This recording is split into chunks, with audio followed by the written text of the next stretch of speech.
ಶ್ರೀ ಲಲಿತಾ ಸಹಸ್ರನಾಮ ಮಂತ್ರ 46.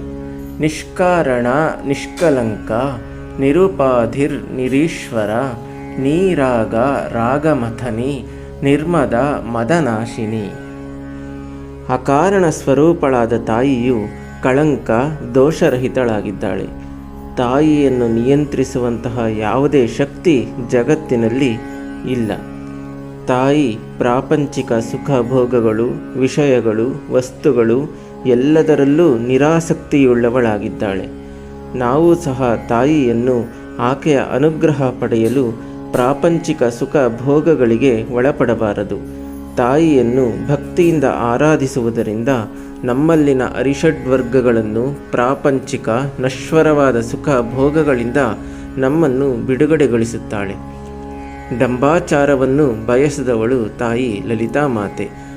ಡಂಬಾಚಾರದ ಬದಲು ಪರಿಶುದ್ಧವಾದ ಭಕ್ತಿಯನ್ನಷ್ಟೇ ಬಯಸುವ ತಾಯಿ ಅಹಂಕಾರರಹಿತಳಾಗಿದ್ದಾಳೆ.